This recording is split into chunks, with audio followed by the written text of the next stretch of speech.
കർക്കിടകം രാശി. പുണർദം, പൂയം, ആയില്യം. ജീവിതത്തിൻ്റെ വിവിധ തലങ്ങളിൽ ഗണ്യമായ മാറ്റങ്ങൾക്കും പുതിയ തുടക്കങ്ങൾക്കും സാക്ഷ്യം വഹിക്കുന്ന ഒരു സുപ്രധാന കാലഘട്ടമായാണ് ഈ വിഷു കർക്കിടകം രാശിക്കാർക്ക് മുന്നിലെത്തുന്നത്. വ്യക്തിജീവിതത്തിലും ഔദ്യോഗിക മേഖലകളിലും ഒരുപോലെ വഴിത്തിരിവുകൾ ഉണ്ടാകാൻ സാധ്യതയുള്ള സമയമാണിത്. മാറ്റങ്ങളെ പോസിറ്റീവായി സമീപിച്ചാൽ വലിയ മുന്നേറ്റങ്ങൾ ഈ വർഷം സ്വന്തമാക്കാൻ സാധിക്കും. തൊഴിൽ, താമസസ്ഥലം, ബിസിനസ് എന്നീ മേഖലകളിൽ വളരെ ശ്രദ്ധേയമായ മാറ്റങ്ങൾ ഈ വർഷം പ്രതീക്ഷിക്കാം. ഇത് കൂടുതൽ മെച്ചപ്പെട്ട ജീവിത സാഹചര്യങ്ങളിലേക്ക് വഴി തുറക്കും. സമൂഹത്തിലെ സ്വാധീനശക്തിയുള്ള വ്യക്തികളുമായി പുതിയ സൗഹൃദങ്ങൾ സ്ഥാപിക്കാൻ സാധിക്കും. ഇത്തരം ബന്ധങ്ങൾ വഴി പുതിയ കർമ്മ പദ്ധതികൾക്കും ബിസിനസ് ആശയങ്ങൾക്കും രൂപം നൽകാൻ കഴിയും. അനുഭവ സമ്പത്തുള്ളവരുടെ നിർദ്ദേശങ്ങൾ സ്വീകരിച്ച് ഭൂമി ഇടപാടുകളിൽ പണം നിക്ഷേപിക്കുന്നത് ഭാവിയിൽ വലിയ ലാഭം നൽകും.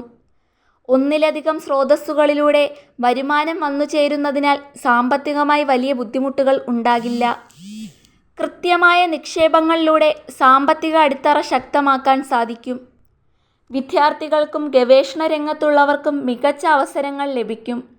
കഠിനാധ്വാനത്തിന് അംഗീകാരങ്ങളും അവാർഡുകളും തേടിയെത്താൻ യോഗമുണ്ട്.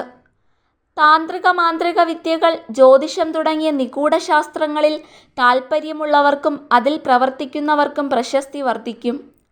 വർഷങ്ങൾക്ക് ശേഷം പഴയ സഹപാഠികളെ കണ്ടുമുട്ടാനും അവരോടൊപ്പം യാത്രകൾ പോകാനും സാധിക്കുന്നത് മനസ്സിന് വലിയ സന്തോഷം നൽകും.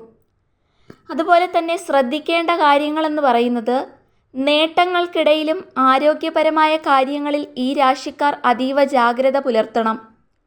രാഹു, കേതു, ശനി തുടങ്ങിയ ഗ്രഹങ്ങളുടെ ദശാപഹാരങ്ങളിലൂടെ കടന്നുപോകുന്നവർക്ക് അപ്രതീക്ഷിതമായ ശാരീരിക ബുദ്ധിമുട്ടുകൾ ഉണ്ടായേക്കാം.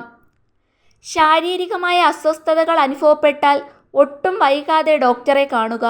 ചില സാഹചര്യങ്ങളിൽ ശസ്ത്രക്രിയ അടക്കമുള്ള വൈദ്യസഹായം ആവശ്യമായി വന്നേക്കാം.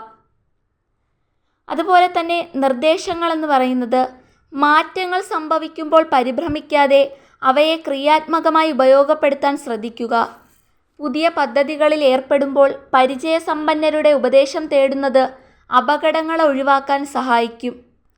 ഇതിനുവേണ്ട പരിഹാര മാർഗങ്ങളെന്ന് പറയുന്നത്, പ്രതികൂലമായ ഗ്രഹദശകൾ ഉള്ളതിനാൽ കൃത്യമായ ദോഷപരിഹാര കർമ്മങ്ങളും പ്രാർത്ഥനകളും അനുഷ്ഠിക്കുന്നത് വെല്ലുവിളികളെ ലഘൂകരിക്കും.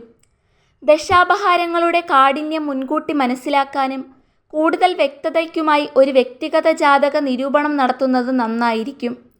വെല്ലുവിളികളെ മുൻകൂട്ടി കണ്ട് ശാസ്ത്രീയമായി നീങ്ങുന്നത് ഈ വർഷം മികച്ച വിജയങ്ങൾ തന്നെ സമ്മാനിക്കും.